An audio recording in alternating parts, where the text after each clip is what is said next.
Okay, kiddos, this is part 2 of your Earth's surface notes, and we are going to start with another vocab word, which is erosion.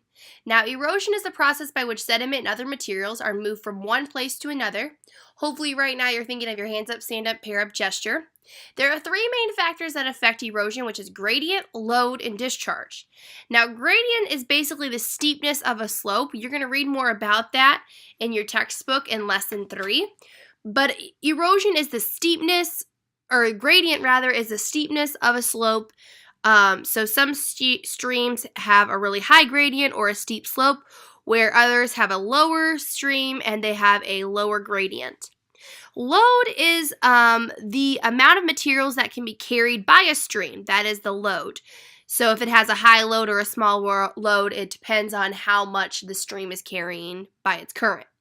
And then finally, discharge, which is the amount of water that a stream carries in a given amount of time, is called its discharge. So the amount of water that a stream can carry is the discharge. Okay, moving right along. Deposition is another vocab word, so hopefully you're thinking about that hand up, stand up, pair up gesture. Deposition is the process by which eroded material is dropped. Wind shapes Earth. Now, how does wind shape Earth? Well, there's 2 ways wind shapes Earth. Wind shapes Earth by dunes, which is mounds of wind-deposited sand. Again, that's a vocab word, so hopefully you're thinking of that gesture.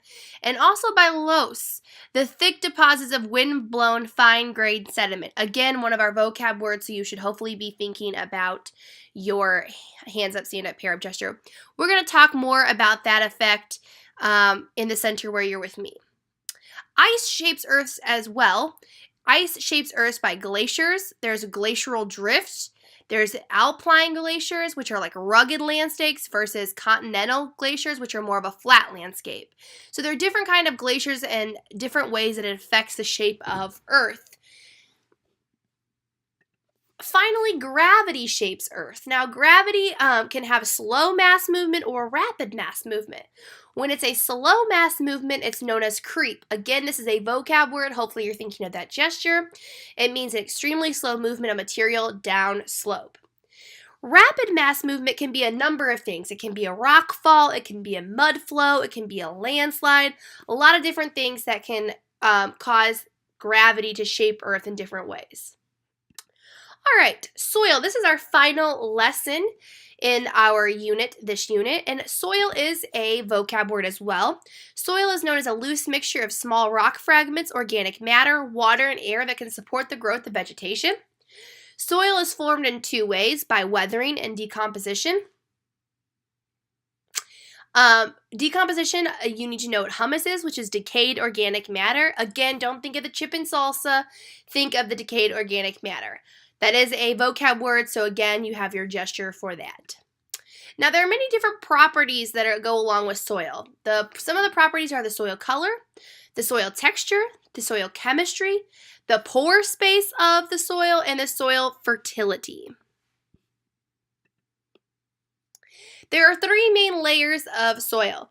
There is A horizon, B horizon, and then C horizon. I'm going to slip back here for a second and I'm going to talk a little bit about A horizon. Now, A horizon is the top of the soil profile. It has high amounts of humus, or again, that decayed organic matter, and it has a very, very dark color. Now, B horizon is not as developed as A horizon. It has less of that humus, or that decayed organic matter, and its leached materials give it a reddish or brown color, so it kind of lightens up in color as well. Let's talk about C horizon. C horizon is the least developed layer. It has got the least organic matter, or the least humus, and it has the largest rock fragments as well. So as you go down, you get less developed layers, you get less organic matter, and larger rock fragments. So that's good to know. All right, that puts a wrap on our notes today. That's all. Check your notes, make sure you have everything filled in. Go back, rewind, pause, fast forward as needed. Have a great day.